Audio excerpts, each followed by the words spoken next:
વંદે માતરમ વિદ્યાર્થીઓ, ગયા વિડિયો લેક્ચરની અંદર ધોરણ 9માં જુદી જુદી અલગીકરણની પદ્ધતિઓ વિજ્ઞાન વિષયની અંદર તમે ભણી ચૂક્યા હતા. તો ગયા વિડિયો લેક્ચરની અંદર ધોરણ 9ની અંદર તમે જુદી જુદી અલગીકરણ પદ્ધતિઓ વિશે ભણી ગયા હતા. એમાં ખાસ તો બધી પદ્ધતિ તો હું તમને રિવાઇઝન અથવા તો રિપીટ નહીં કરી શકું, પણ 3 પદ્ધતિ એવી છે કે જેમના વિશે હું તમને કહી શકું. એમાં ફર્સ્ટ છે નિસ્યંદન અથવા વિભાગીય નિસ્યંદન.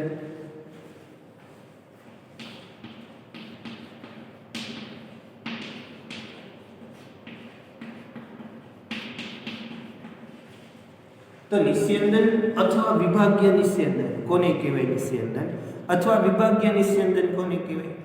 તો બહુ સિમ્પલી છે. નિસ્યંદન અથવા વિભાગીય નિસ્યંદન આપણે કોને કહી શકીએ? તો જે બે પ્રવાહી એકબીજામાં મિશ્ર થઈ જાય, એવા પ્રવાહીઓ હોય કે જે બે એકબીજામાં મિશ્ર થઈ જાય, તો એવા જે પ્રવાહીઓ છે એનું અલગીકરણ આ નિસ્યંદન અથવા વિભાગીય નિસ્યંદન પદ્ધતિથી થાય. તો એવા બે પ્રવાહીઓ જે એકબીજામાં મિશ્ર થઈ જાય છે તેવા પ્રવાહીઓનું અલગીકરણ આ પદ્ધતિની મદદથી, એટલે કે નિસ્યંદન કે વિભાગીય નિસ્યંદન પદ્ધતિની મદદથી થઈ શકે છે. હવે આપણે આગળ જોઈએ તો નિસ્યંદનમાં હોય શું? તો તમારી પાસે જે બે પ્રવાહી એકબીજામાં મિશ્ર થઈ શકે છે એવા પ્રવાહીને તમે મિશ્ર કરી દો. એક્ઝામ્પલ તરીકે એસિટોન અને પાણી. એસિટોન અને પાણીને મિશ્ર કરી દો.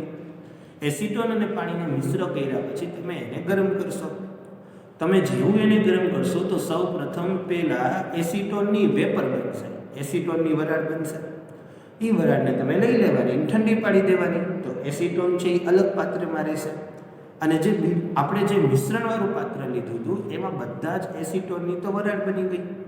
તો પાત્રની અંદર ખાલી શું વહેતું? તો કે પાત્રની અંદર માત્ર અને માત્ર ઓનલી ફોર વહેતું એ પાણી વહેતું, કારણ કે એસિટોનની તો વેપર બની ગઈ હતી.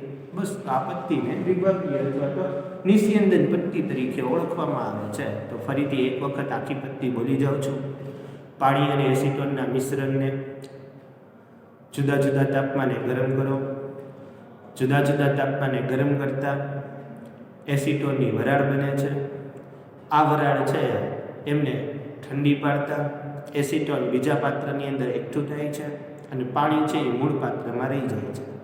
આ પદ્ધતિનો ઉપયોગ ત્યારે જ થઈ શકે જ્યારે બે પ્રવાહી વચ્ચે ઉત્કલન બિંદુનો તફાવત 25°C કે 25 કેલ્વિન કરતાં ઓછો હોય.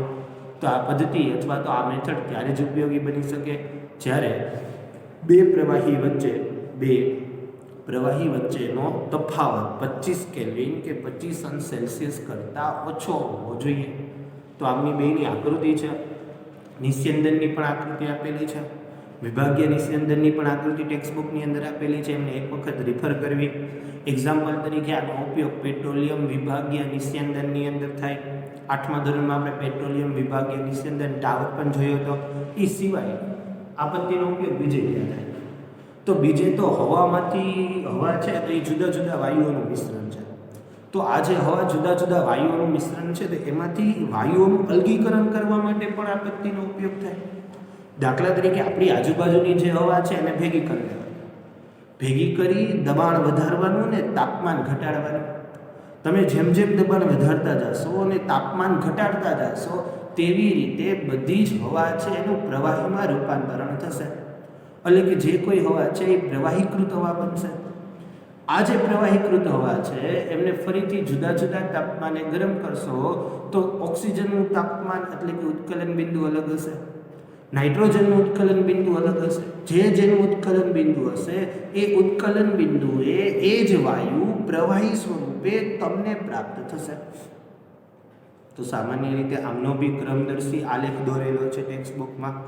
સૌપ્રથમ લખેલું છે કે હવા છે એમાં તાપમાન ઘટાડવું અને દબાણ વધારવું.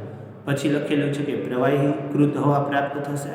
આ પ્રવાહીકૃત હવાને આપણે જુદા જુદા તાપમાને ગરમ કરતાં ફરીથી તમને જુદા જુદા તાપમાને ઓક્સિજન અને નાઇટ્રોજન વાયુનું અલગીકરણ કરી શકો છો. નેક્સ્ટ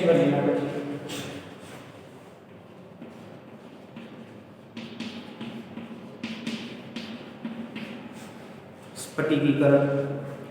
તો સ્ફટિકીકરણ એટલે ક્રિસ્ટલાઇઝેશન ઇંગ્લિશમાં. What mean by crystallization? ક્રિસ્ટલાઇઝેશનનો અર્થ શું થાય? તો ક્રિસ્ટલાઇઝેશન છે ને એ મોસ્ટ ઓફલી ઘન પદાર્થના શુદ્ધિકરણ માટે વપરાય. લાઈક ધીસ સોલ્ટ, દરિયાના પાણીમાંથી જે મીઠું મળે એમાં કેટલા બધા ક્ષાર હોય, એમાં અમુક ક્ષાર નકામા હોય છે, આપણા માટે કંઈ કામના હોતા નથી, તો એમને દૂર કરવા માટે સ્ફટિકીકરણ પદ્ધતિનો ઉપયોગ થાય. જો કે એ પદ્ધતિ બાષ્પીભવનથી પણ કરી શકાય, પણ બાષ્પીભવન કરતાં સ્ફટિકીકરણ પદ્ધતિ વધુ સારી છે. દાખલા તરીકે ખાંડ છે, તો ખાંડનું તમે બાષ્પીભવન કરવા જશો ને તો ખાંડ બળી જશે. ખાંડને હું ગરમ કરું સીધી તો બળી જ જવાની સ્વાભાવિક બાબત છે. તો બાષ્પીભવન કરો તો ખાંડ બળી જાય, અથવા ખાંડ ભેગા બીજા પદાર્થોનું બાષ્પમાં રૂપાંતર થાય. જ્યારે સ્ફટિકીકરણ પદ્ધતિમાં એવું નથી થતું, કોઈ વસ્તુ બળી નથી જતી કે કોઈ બીજા પદાર્થ, અન્ય પદાર્થો છે એની બાષ્પમાં રૂપાંતર નથી થતું. અહીંયા તો ક્રિસ્ટલાઇઝેશનની અંદર, સ્ફટિકીકરણની અંદર કરવાનું શું છે? તો કરવાનું તમારે માત્ર ને માત્ર જે તમારો કોઈ ઘન પદાર્થ છે એમને ઓછામાં ઓછા પાણીમાં ઓગાળી નાખવાનો. ઓછામાં ઓછામાં પાણીમાં ઓગાળીને પછી એમનું ગાળણ કરી નાખવાનું. ગાળણ કરશો એટલે અદ્રાવ્ય અશુદ્ધિ તો એમનેમ દૂર થઈ જશે. જે દ્રાવ્ય અશુદ્ધિ છે એમાં જે વધેલી છે દ્રાવ્ય અશુદ્ધિ, એ પાત્રને ફરીથી તમે ગરમ કરશો, ઉકાળશો, બહુ બધું ઉકાળશો, બહુ બધું ગરમ કરશો ને પછી 24 અવર્સ કે 28 અવર્સ, 24 કલાક કે 48 કલાક સુધી અને રૂમ ટેમ્પરેચરે ઠંડુ થવા મૂકી દેશો, તો અંતે તમને તમારા પદાર્થના ક્રિસ્ટલ મળશે. ઉદાહરણ તરીકે કોપર સલ્ફેટ, ઘન સ્વરૂપનો કોપર સલ્ફેટ છે, એને ઓછામાં ઓછા પાણીમાં વધુમાં વધુ કોપર સલ્ફેટને ઓગાળી નાખો, પછી ગાળી લો એટલે અદ્રાવ્ય સુધી દૂર. ત્યાર પછી જે લિક્વિડ વધેલું છે એ લિક્વિડને ઉકાળો, એટલું બધું ઉકાળો કે બધું જ પાણી બાષ્પ સ્વરૂપે ઉડી જાય. પછીનું જે પ્રવાહી વધ્યું છે એને રૂમ ટેમ્પરેચરે તમે મૂકી રાખશો એટલે 24 કે 48 કલાક પછી એમાં નાના નાના ક્રિસ્ટલ દેખાશે. જે આ પદ્ધતિ છે એને ક્રિસ્ટલાઇઝેશન પદ્ધતિ તરીકે ઓળખવામાં આવે છે. મેં કીધું દરિયાના પાણીનું જે મીઠું છે એમાં અમુક ક્ષાર દૂર કરવા માટે, કુદરતી રંગોમાંથી અન્ય રંગો દૂર કરવા માટે ક્રિસ્ટલાઇઝેશનનો ઉપયોગ થાય છે. તો આપણે તમને જે બે પદ્ધતિમાં તમને 2-3 પદ્ધતિ જે કહેવાનું મને એમ થયું કે નહીં, આ ફરીથી મારે એક વખત સમજાવી જોઈએ, તો એ મેં તમને સમજાવી દીધી છે. હવે નેક્સ્ટ અધર ટોપિક્સની અંદર જઈએ તો આપણો નવો ટોપિક શું છે? તો કે રાસાયણિક ફેરફાર કોને કહેવાય અને ભૌતિક ફેરફાર કોને કહેવાય? તો આપણો નવો ટોપિક છે રાસાયણિક ફેરફાર અને ભૌતિક ફેરફાર. તો what is chemical differences and physical differences? કોઈ બી મિશ્રણ છે, સોલ્યુશન છે, એમનું કેમિકલ ડિફરન્સીસ શું હોઈ શકે અને ફિઝિકલ ડિફરન્સીસ શું હોઈ શકે, એમના વિશે મારે તમને સમજૂતી આપવાની છે. તો ભૌતિક ફેરફાર એટલે બીજું કાંઈ નહીં, દ્રાવ્યતા, સખતા, ઘનતા, ઉત્કલન બિંદુ, ગલન બિંદુ, આ બધી વસ્તુની જે હું વાત કરું છું ને એ ભૌતિક ફેરફાર. દાખલા તરીકે બરફ છે તો ગરમી આપો છો તો પાણી બને છે, પાણીને તમે ગરમી આપો છો તો પ્રવાહીને તમે ગરમી આપો તો શું બને? વાયુ. તો બરફનું પાણીમાં અને પાણીનું વરાળમાં આજે રૂપાંતરણ થયું ને 3 સ્ટેટમાં, બરફ, પાણી અને વાયુ, તો એ જે છે ને એ અવસ્થા બદલાણી છે, સૂત્ર નથી બદલાણું. સૂત્ર તો H2O જ રહ્યું છે. તો આવી અવસ્થાઓ બદલાય કે પછી તમને મેં કીધું એમ સખતા, ઘનતા, દ્રાવ્યતા, ઉત્કલન બિંદુ, ગલન બિંદુ, આવા કોઈ ફેરફાર થાય તો આવા ફેરફારને ભૌતિક ફેરફાર તરીકે ઓળખવામાં આવે છે. પણ રાસાયણિક ફેરફાર એટલે શું? કોને કહેવાય રાસાયણિક ફેરફાર? તો કે પાણી અને તેલ. હું એક સાઈડ પાણી લઉં છું, એક સાઈડ તેલ લઉં છું. પાણીનું કામ શું છે? તો આગ ઓલવવાનું છે. અને તેલનું કામ શું છે? તો આગ લગાડવાનું છે. તેલ આગ લગાડે છે અને પાણી આગ ઓલવે છે. તો તેલ આગ લગાડે છે, પાણી આગ ઓલવે છે. તો એમના બેયના સ્ટેટ, એમના બેયના જે અવસ્થા છે તો લિક્વિડ ફોર્મ જ છે. પણ એકનું કામ આગ ઠારવાનું છે, જ્યારે બીજાનું કામ આગ લગાડવાનું છે. તો એનું કારણ શું? તો એમના સઘટકો, એની અંદર રહેલા ઘટકો એ જુદા જુદા છે અને એમને રાસાયણિક પ્રક્રિયા વડે દર્શાવવામાં આવે છે, જેમને સામાન્ય રીતે રાસાયણિક ફેરફાર તરીકે ઓળખવામાં આવે છે. તો રાસાયણિક ફેરફાર એટલે બીજું કાંઈ નહીં, એમના સહઘટકો છે એ સહઘટકો જોવાના, એમની રાસાયણિક પ્રક્રિયાઓ જોવાની, રાસાયણિક પ્રક્રિયાને અંતે એના અણુઓની ગોઠવણ જોવાની. આ બધી જે તમે વાતો કરો છો અથવા આ બધું જે તમે સમજો છો એમને રાસાયણિક ફેરફાર કહે છે.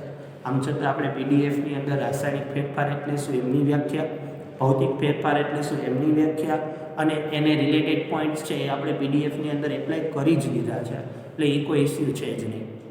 હવે આપણે આ રાસાયણિક અને ભૌતિક ફેરફાર પૂરા કરીએ પછી આપણે વિચારીએ કે આ મિશ્રણ શેનું બનેલું હોય. તો કોઈ બી મિશ્રણ હોય ને એ કોઈ બી મિશ્રણ સામાન્ય રીતે શુદ્ધ તત્વોનું બનેલું હોય.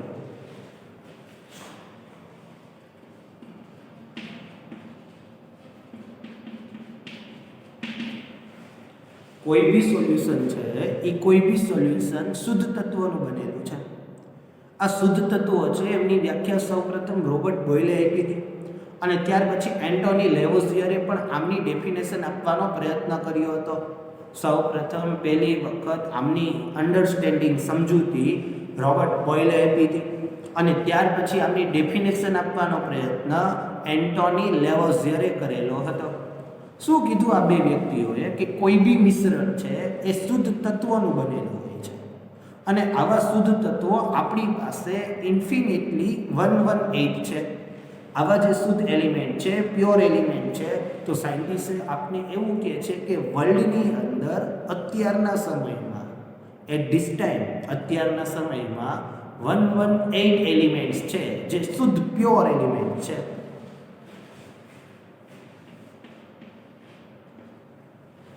બીજી આપણે વાત કરીએ કે આ શુદ્ધ પ્યોર એલિમેન્ટ જે 118 એલિમેન્ટ છે એમાંથી 11 એલિમેન્ટ એવા છે કે જે તમને વાયુ સ્વરૂપે પ્રાપ્ત થાય છે. તો 11 પદાર્થો એવા છે, 11 તત્વો એવા છે જે તમને વાયુ સ્વરૂપે પ્રાપ્ત થાય છે. નેક્સ્ટ વન, 2 તત્વો એવા છે કે જે તમને પ્રવાહી સ્વરૂપે પ્રાપ્ત થાય છે.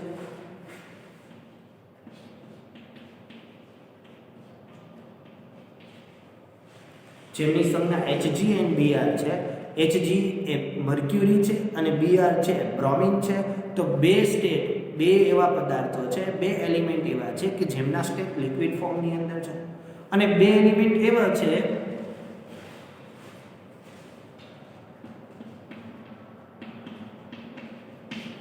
Cs અને Gs, સીઝિયમ અને ગેલિયમ, જે ઓરડા કરતા ઊંચા તાપમાને પ્રવાહીમાં છે. એટલે તમારી હથેળીમાં રાખો ને તો પ્રવાહી બની જાય.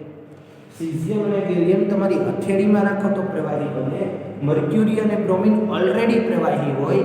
11 તત્વો એવા છે વાયુ સ્વરૂપે હોય અને 118 એલિમેન્ટ્સ આપણી પાસે છે જેમાંથી 92 તત્વ નેચરલી આપણી પાસે છે. 92 તત્વો કુદરતી રીતે પ્રાપ્ય છે. તો આજે બધી મેં વાતો કરેલી છે એ તત્વો વિશેની વાતો કરેલી છે. તમને પૂછાય કે ભાઈ સામાન્ય રીતે શુદ્ધ તત્વો છે એ શુદ્ધ તત્વો સામાન્ય રીતે શુદ્ધ તત્વો વિશે નોંધ લખો તો લખી શકાય કે વર્લ્ડની અંદર 118 તત્વ શુદ્ધ છે. તેમાંથી 11 તત્વ છે વાયુ સ્વરૂપે પ્રાપ્ત થાય છે. 2 તત્વ એવા છે કે ઓરડાના તાપમાને પ્રવાહી સ્વરૂપે છે જે Hg છે અને Br છે. Hg મર્ક્યુરી છે, Br બ્રોમિન છે. 2 તત્વ એવા છે કે જે સામાન્ય રીતે ઓરડા કરતાં ઊંચા તાપમાને એટલે કે હથેળીમાં મૂકતા પ્રવાહી સ્વરૂપે પ્રાપ્ત થઈ જાય છે. સીઝિયમ અને ગેલિયમ અને 92 એલિમેન્ટ્સ એવા છે કે જે નેચરલી પ્રોડ્યુસ છે એટલે કે સામાન્ય રીતે કુદરતી રીતે પ્રાપ્ય છે. તો 118 માંથી 92 તત્વ કુદરતી રીતે પ્રાપ્ય છે, બાકીના કૃત્રિમ રીતે મેળવવામાં આવ્યા છે. 11 તત્વ વાયુ સ્વરૂપે છે 118 માંથી. 118 માંથી 2 તત્વ જ એવા છે જે પ્રવાહી સ્વરૂપે મર્ક્યુરી અને બ્રોમિન છે અને બાકીના 2 તત્વ એવા છે જે ઓરડા કરતાં ઊંચા તાપમાને એપ્રોક્સિમેટલી 303 એટલે 303 કેલ્વિન તાપમાને સીઝિયમ અને ગેલિયમ પ્રવાહી સ્વરૂપે હોય છે. એટલે કે સીઝિયમ અને ગેલિયમને તમારી હથેળી ઉપર મૂકતા તે પ્રવાહી સ્વરૂપે જોવા મળે છે. આ જે શુદ્ધ એલિમેન્ટ્સ છે, શુદ્ધ તત્વો છે, પ્યોર એલિમેન્ટ્સ છે, એમને 3 ટાઈપ્સ હોય છે. એમને 3 વિભાગમાં વહેંચી શકાય છે. પહેલો વિભાગ છે એટલે ધાતુ કહેવાય. બીજો વિભાગ છે એટલે અધાતુ કહેવાય અને ત્રીજો વિભાગ છે એટલે અર્ધધાતુ કહેવાય છે.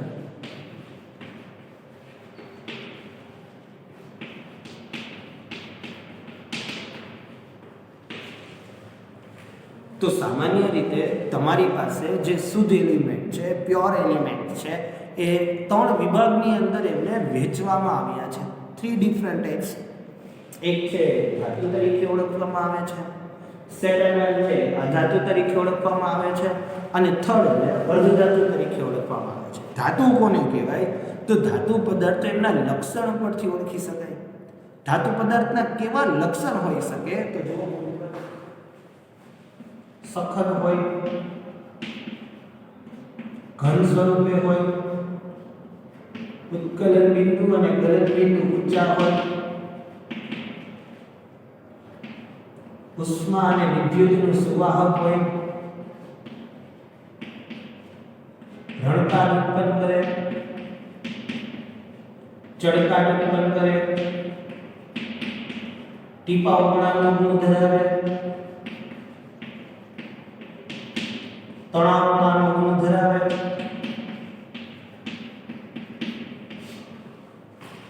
ઉદાહરણ તરીકે Fe, Cu, Zn. તો ધાતુ તત્વ કોને કહી શકાય? તો આપણે એવું લખી શકાય, ધાતુ તત્વ સખત હોય છે, ધાતુ તત્વ ઘન સ્વરૂપે જ હોય છે મોટા ભાગે. અપવાદ મર્ક્યુરી એક જ એવી વસ્તુ છે જે ધાતુ હોવા છતાં પ્રવાહી સ્વરૂપે પ્રાપ્ત છે. તો બધા જ તત્વ ધાતુ સખત હોય છે, બધા જ ધાતુ તત્વ ઘન સ્વરૂપે હોય છે. અપવાદ મર્ક્યુરી પ્રવાહી સ્વરૂપે છે. તેમના ઉત્કલન બિંદુ અને ગલન બિંદુ ખૂબ જ ઊંચા હોય છે, એટલે melting point and melting point is high. તો ધાતુ તત્વના ઉત્કલન બિંદુ ગલન બિંદુ ઊંચા હોય છે. ઉષ્મા અને વિદ્યુતના સુવાહક હોય છે. રણકાર ઉત્પન્ન કરે છે, એટલે ભટકાય એટલે અવાજ આવે એમને રણકાર ઉત્પન્ન કહેવાય. ચળકાર ઉત્પન્ન કરે છે, ચમકીલા હોય છે. ટીપાવપણાનો ટીપી શકો તમે, એમ ટીપીને પતરા બનાવી શકો. તણાવપણાનો ખેંચીને તાર બનાવી શકો. એમના પછી Fe, Cu ને Zn લોખંડ, કોપર, ઝીંક, સોનું, ચાંદી, સોડિયમ, પોટેશિયમ, કેલ્શિયમ, મેગ્નેશિયમ આ બધા ધાતુ તત્વ છે. તો હું જેટલા કોઈ નામ બોલ્યો એ ધાતુ તત્વ. એ સિવાય બી ઘણા બધા ધાતુ તત્વ છે. અધાતુ તત્વની વાત કરીએ તો આનો વિરોધ ગુણધર્મ બધું અધાતુ તત્વ છે.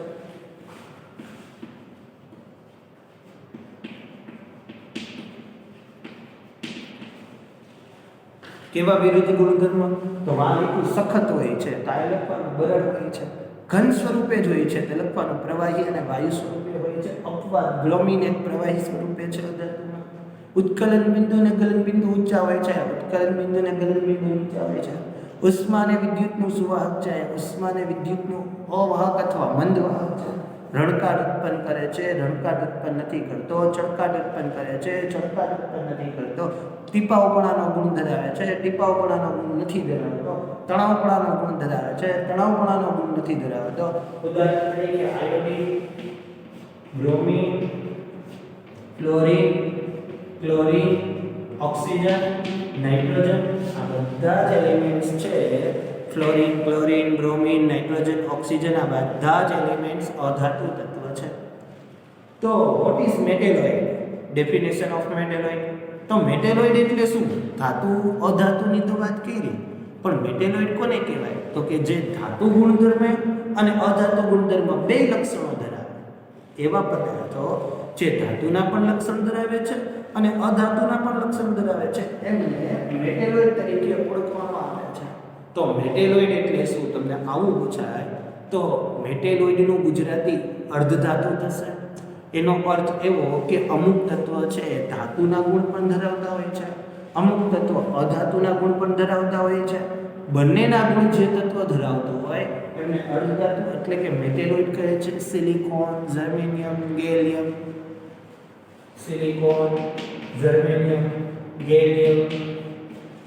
આ બધી જ વસ્તુ છે ને એ અર્ધધાતુ તત્વ છે. તો બોર્ડ ઉપર સ્ક્રીન ઉપર છે, ચેક કરી શકો છો. સ્ક્રીન ઉપર તમારી સ્ક્રીન ઉપર ધાતુ અધાતુ અને એમની બધી જ ડેફિનેશન અથવા તો એમને રિલેટેડ આપણે જે કંઈ વાતો કરવાની હતી એ બધી કરી આપેલી છે. લાસ્ટ વન આપણે બાકી છે એ છે છેલ્લો ટોપિક આ ચેપ્ટરનો 5મો સંયોજનો.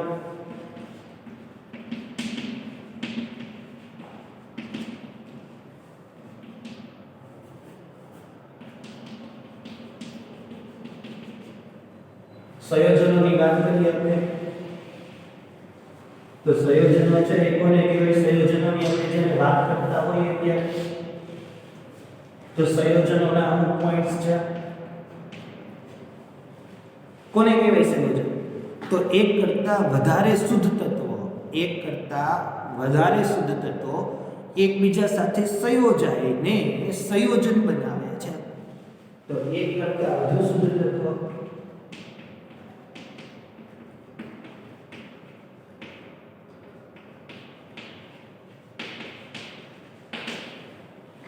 એકબીજા સાથે સંયોજાઈને સંયોજન બનાવે છે. દાખલા તરીકે હાઇડ્રોજન ઓક્સિજન સાથે જોડાઈને નવું સંયોજન H2O બનાવે છે. હાઇડ્રોજન ઓક્સિજન સાથે જોડાય અને નવું સંયોજન H2O વોટર બનાવે છે. નેક્સ્ટ વન, મૂળભૂત ગુણધર્મ ભૂલાવી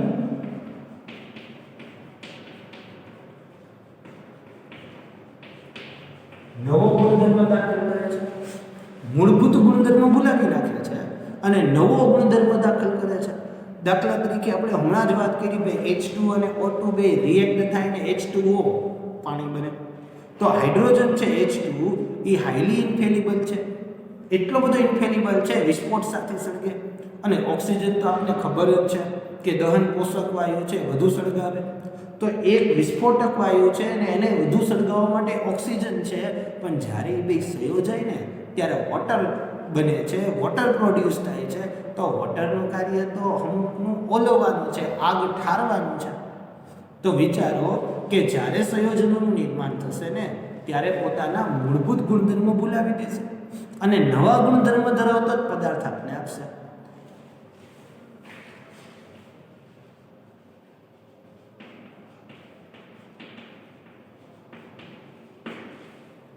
નિશ્ચિત સંખ્યાની અંદર જ ચોક્કસ સંખ્યાની અંદર જ સંયોજનો સંયોજાય છે. ચોક્કસ સંખ્યાની અંદર તો નિશ્ચિત સંખ્યાની અંદર H2O બે હાઇડ્રોજન અને એક ઓક્સિજન જોડાઈને જ બને પાણી બને H2O. પછી ભલે પદ્ધતિ જુદી જુદી હોય પણ H2O બનવા માટે બે હાઇડ્રોજન અને એક ઓક્સિજન જ જોશે. જ્યારે બે હાઇડ્રોજન અને એક ઓક્સિજન ભેગા થશે ને ત્યારે H2O પાણીનું નિર્માણ થશે. તો પાણીનું નિર્માણ H2O નું નિર્માણ બે હાઇડ્રોજન અને એક ઓક્સિજન ભેગા થવાને કારણે થશે.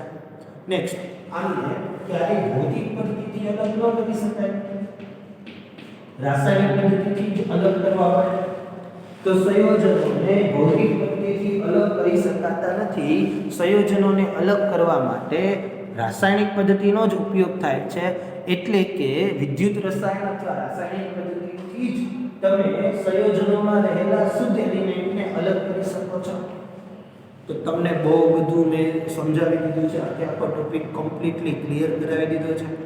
આમને રિલેટેડ PDF બી મેં આની પાછળ વિડિયો લેક્ચરની અંદર આપણે જોઈન્ટ કરી દીધી છે. તો આમની પાછળ રિલેટેડ PDF આપણે જોઈન્ટ કરી દીધી છે. આ તમે આખો વિડિયો લેક્ચર જોશો એટલે તમારું ચેપ્ટર કમ્પ્લીટલી અહીંયા પૂરું થઈ રહ્યું છે. ચેપ્ટર નંબર 2 પૂરું થઈ ગયું છે. હવે ચેપ્ટર નંબર 2 નું જે કોઈ એક્સરસાઇઝ સ્વાધ્યાય છે એ સ્વાધ્યાય નેક્સ્ટ વિડિયો લેક્ચર એટલે કાલના વિડિયો લેક્ચરની અંદર તમને PDF સ્વરૂપે આખું ક્વેશ્ચન શું હોય તેમનો આન્સર શું આવે એવી રીતે સમજાવવામાં આવશે. તો હવે પછીનો નવો વિડિયો લેક્ચર બનશે આપણો કાલનો, એ લાસ્ટ વિડિયો લેક્ચર હશે જેમની અંદર સ્વાધ્યાય, પરીક્ષામાં પૂછાવાના સવાલ અને ચોપડીના બ્લુ કલરના સવાલો છે એમના જવાબો તમને આપવામાં આવશે. બરાબર છે? તો આપણે લાસ્ટ વન સંયોજનને રિપીટ કરી જોઉં છું. સંયોજન એટલે શું? તો કે બે કે તેથી વધુ શુદ્ધ તત્વો એકબીજા માટે સંયોજાય અને સંયોજન બનાવે છે. નેક્સ્ટ વન સેકન્ડ પોઈન્ટ, તો સંયોજનો છે પોતાના મૂળભૂત ગુણધર્મો ભૂલી અને નવો ગુણધર્મ ધરાવતો પદાર્થ બનાવે છે. હાઇડ્રોજન અને ઓક્સિજન એક્ઝામ્પલ આપેલું હતું. નેક્સ્ટ એના પછી આપણે લખી શકીએ કે ચોક્કસ સંખ્યાની અંદર જ અણુઓ જોડાઈને સંયોજન બનાવે છે. નેક્સ્ટ, ભૌતિક પદ્ધતિથી સંયોજનોમાં રહેલા શુદ્ધ ઘટકોને છૂટા ન પાડી શકાય. એમને છૂટા પાડવા માટે રાસાયણિક પ્રક્રિયા અથવા તો વિદ્યુત રાસાયણિક પ્રક્રિયાની જરૂરિયાત રહેલી હોય છે. બરાબર છે? તો આ સંયોજનો વિશે આપણે ઓલરેડી તમને આપેલું છે. તો 9મા ધોરણની અંદર આપણે વિડિયો લેક્ચર અહીંયા સુધી રાખીએ છીએ. નેક્સ્ટ વિડિયો લેક્ચરની અંદર મેં તમને કીધું એમ નકરું બધું જ સ્વાધ્યાયનું જ કામ કરવામાં આવશે. ચોપડીના પ્રશ્નોનું જ કામ કરવામાં આવશે. અને તમને એક્ઝામમાં કેવા સવાલ પૂછાઈ શકે એમને રિલેટેડ થોડી ઘણી માહિતી આપવામાં આવશે. બાકી ચેપ્ટર નંબર 2નું મટીરિયલ તમને મળી જ ગયું છે. એમાંથી તમારે રીડ કરવાનું છે. આવનારી એક્ઝામ છે એમની અંદર આ ચેપ્ટર પહેલું અને ચેપ્ટર બીજું બંને છે, તો એમને બી તમારે પ્રિપેર કરી અને સારી રીતે એક્ઝામમાં એપ્લાય કરવાનું છે. બરાબર છે. તો હવે પછીના વિડીયો લેક્ચરમાં ચેપ્ટર નંબર 2નું સ્વાધ્યાય કમ્પ્લીટ કરશું અને ત્યાર પછી નવું ત્રીજું ચેપ્ટર આપણે સ્ટાર્ટ કરશું. બરાબર છે. અહીં સુધી રાખીએ.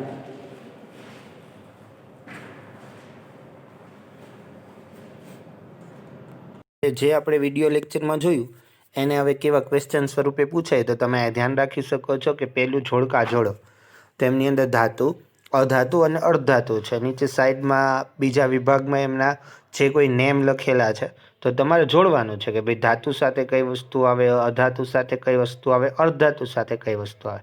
તો તમે જોઈ શકો છો કે ધાતુ સાથે સી મેગ્નેશિયમ અને એલ્યુમિનિયમ આવશે, અધાતુ સાથે ડી કાર્બન અને હાઇડ્રોજન આવશે અને અર્ધધાતુ સાથે સિલિકોન અને જર્મેનિયમ આવશે. તો ખાસ ધ્યાન રાખવાનું છે કે ધાતુ સાથે સૌ પ્રથમ સી આવશે, અધાતુ સાથે ડી આવશે અને અર્ધધાતુ સાથે એ આવશે. નેક્સ્ટ એમના પછી સેક્શન બીજો છે. બીજો કે ભૌતિક ફેરફાર કોને કહેવાય ને રાસાયણિક ફેરફાર કોને કહેવાય.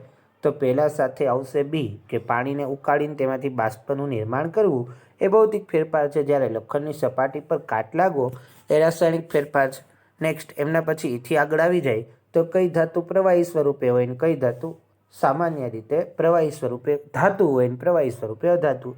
તો આપણે થિયરીની અંદર સમજાવ્યું હતું કે ભાઈ પ્રવાહી સ્વરૂપની ધાતુ છે એ ગેલિયમ છે અને અધાતુ છે એ બ્રોમિયમ છે. તો એક આ બાબતની ચર્ચા કરી દીધી હતી.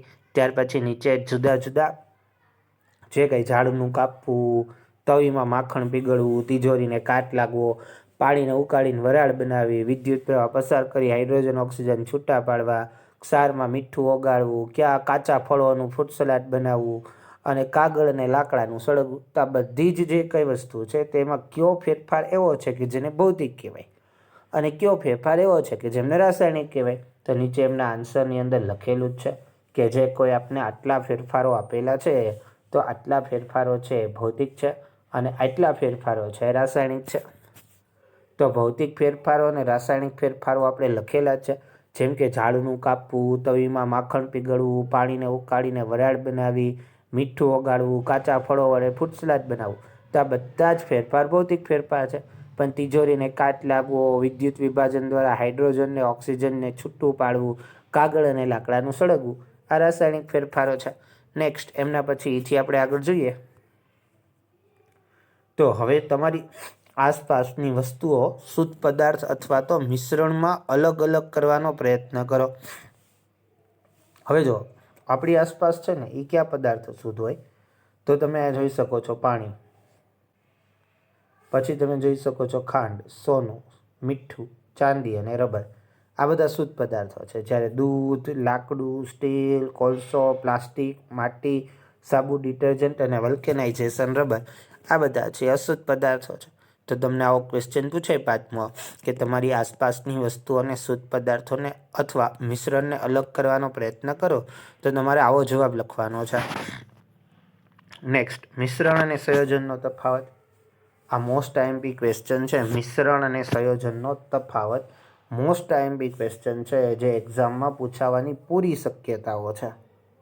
તો બહુ નોર્મલી પોઈન્ટ લખેલા છે. ફર્સ્ટ પોઈન્ટ તત્વ અથવા સંયોજનો એકબીજામાં મિશ્ર થઈને મિશ્રણ બનાવે છે. આમાં તત્વને એકબીજા સાથે પ્રક્રિયાથી નવા સંયોજન બનાવે છે. પરિવર્તનશીલ હોય છે જ્યારે આનું ઘટક પ્રમાણ નિશ્ચિત હોય છે. જ્યારે મિશ્રણમાં રહેલા ઘટક પોતાના મૂળભૂત ગુણધર્મ દર્શાવે છે, આ નવો ગુણધર્મ દર્શાવે છે. ઘટકો ભૌતિક પદ્ધતિથી અલગ કરી શકાય, માત્ર રાસાયણિક કે વીજ રાસાયણિક પદ્ધતિથી જ અલગ કરી શકાય છે. દ્રવ્ય રાસાયણિક અને ભૌતિક સ્વભાવની રેખાત્મક રજૂઆત કરો. તો આ આખી રેખાત્મક રજૂઆત છે કે ભાઈ ઘન, પ્રવાહી અને વાયુ એ દ્રવ્યની 3 અવસ્થા છે. શુદ્ધ પદાર્થો તત્વ અને સંયોજનોમાં વિભાજિત છે. જ્યારે મિશ્રણ છે એ સમાંગ મિશ્રણને વિસમાંગમાં બેયની તત્વની વ્યાખ્યા આપેલી છે, સંયોજનની વ્યાખ્યા આપેલી છે. સમાંગ અને વિસમાંગની ઓલરેડી અગાઉ આપણે વ્યાખ્યા આપી દીધેલી છે. ત્યાર પછી એમના એક્ઝામ્પલ લખેલા છે. તો તમને આવો ક્વેશ્ચન પૂછાય કે દ્રવ્યના રાસાયણિક અને ભૌતિક સ્વભાવની રેખાત્મક રજૂઆત. તો તમે જોઈ શકો છો ભૌતિક અને રાસાયણિક સ્વભાવ તમારી સામે જ છે. ભૌતિક અને રાસાયણિક ફેરફાર એટલે શું? કોને ભૌતિક ફેરફાર કહેવાય અને કોને રાસાયણિક ફેરફાર કહેવાય? તો વ્યાખ્યા લખી છે કે એક અવસ્થાનું બીજી અવસ્થામાં રૂપાંતર થવું એ ભૌતિક ફેરફાર છે. કારણ કે આવા ફેરફારમાં પદાર્થની સંરચના અને રાસાયણિક સ્વભાવમાં કોઈ પણ બદલાવ નથી થતા. રાસાયણિક પ્રક્રિયા કહેવાય. હકીકતમાં રાસાયણિક ફેરફાર એ રાસાયણિક પ્રક્રિયા જ કહેવાય કે આ પ્રક્રિયામાં એક પદાર્થ બીજા પદાર્થ સાથે પ્રક્રિયા કરી પોતાની સંરચના રાસાયણિક ફેરફાર એટલે કે રાસાયણિક ઘટકો બદલાવે છે. આમાં ઉદાહરણ આપેલા છે, આમાં ઉદાહરણ આપેલા છે, આમાં ઉદાહરણ આપેલા છે અને આમાં ઉદાહરણ આપેલા છે, જે મેં ઓલરેડી બોર્ડ ઉપર તમને કરાવી દીધું છે. આ બધી બાબત કાં તો તમને ખ્યાલ પડે કે કઈ રીતે પ્રશ્ન પૂછાય એટલા માટે છે આ પ્રશ્ન. રાસાયણિક બંધારણને આધારે પદાર્થનું વર્ગીકરણ અને તેના ગુણધર્મ. તો કે 3 રીતે વર્ગીકરણ થાય છે.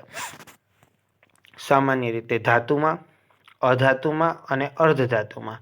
તો આ બી આપણે તમને વાત કરી જ દીધી હતી કે ધાતુ છે સખત હોય છે, ચળકાટ ધરાવે છે, ETC એ રીતની વાત થઈ હતી. અમને એમના પછી અધાતુઓ છે એ કઈ રીતની અને અર્ધધાતુઓ કઈ રીતના હોય એમની વાત થઈ હતી. ત્યાર પછી આપણે એ બી વાત કરી દીધી કે ભાઈ તત્વની વ્યાખ્યા સૌ પ્રથમ કોણે આપી હતી. તો આ બધી ઓલરેડી જે કાંઈ બોર્ડ ઉપર તમને કીધું હતું એ બધું થઈ ગયું છે. સંયોજન વિશેની સંપૂર્ણ માહિતી ટેક્સ્ટ બુકમાંથી મેં તમને બોર્ડ ઉપર સમજાવી દીધી હતી. સંયોજન વિશે પૂછે તો એટલું લખવાનું થશે. તમારી આસપાસ કે ઘરમાં મળતા, તમારી આસપાસ કે ઘરમાં મળતા રાસાયણિક ફેરફારો દર્શાવતા 3 ઉદાહરણ. તો લોખંડ પર કાટ લાગવો, કાગળ કે લાકડાનું સળગવું, ફળનું પાકવું અને દૂધમાંથી દહીં બનવું. આ બધા રાસાયણિક ફેરફાર છે. સંયોજન વિશે નોંધ પૂછે તો એટલા સંયોજનમાં એટલા જે પોઈન્ટ્સ છે આ પોઈન્ટ્સ તમારે લખવાના થશે. તમને એમ પૂછે કે રાસાયણિક બંધારણના આધારે તત્વનું વર્ગીકરણ સમજાવો. તો એમનો 3 રીતે ધાતુ, અધાતુ અને અર્ધધાતુમાં વર્ગીકરણ થઈ શકે છે. ધાતુના ગુણધર્મ તમને અહીંયા આપેલા છે, અર્ધધાતુના ગુણધર્મ તમને અહીંયા આપેલા છે. તો આ રીતે તમને આ બધી વસ્તુ આપેલી જ છે. નેક્સ્ટ, રાસાયણિક ફેરફાર એટલે શું ને ભૌતિક ફેરફાર એટલે શું? તો આ પ્રશ્ન બી તમને પૂછાઈ શકે. તે પણ બોર્ડ ઉપર સમજાવેલું હતું. રાઇટિંગમાં કેવી રીતે લખવું એની તમને માહિતી મળી જાય. બાકી બધા નાના મોટા ક્વેશ્ચન છે, આ બધા જ નાના મોટા ક્વેશ્ચનને તમે તમારી રીતે સોલ્વ કરી જોજો. આખી જ PDF છે હું ધીરે ધીરે રિવર્સમાં ફેરવું છું, જેમને કારણે તમને કયા પ્રશ્નમાં કેટલું લખવું એ બધી ખબર પડી જાય. અહીંયા આપણું ચેપ્ટર નંબર 2 પૂરું થઈ ગયેલ છે. હવે ચેપ્ટર નંબર 2નું સ્વાધ્યાય કાલના વિડીયો લેક્ચરની અંદર તમને કરાવવામાં આવશે. તો કાલના વિડીયો લેક્ચરની અંદર હવે આપણે ચેપ્ટર નંબર 2નું સ્વાધ્યાય છે એમને આગળ ભણીશું. તો ચેપ્ટર નંબર 2 છે એમનું સ્વાધ્યાય હવે આપણે આગળ ભણીશું. અત્યારે આપણે ચેપ્ટર નંબર 2 છે એમને પૂરું કરીએ છીએ. અહીંયા ચેપ્ટર નંબર 2 સંપૂર્ણપણે પૂર્ણ થયેલ છે. હવે આપણે ચેપ્ટર નંબર 2ના સ્વાધ્યાય વિશેની માહિતી કાલના વિડીયો લેક્ચરમાં મેળવશું.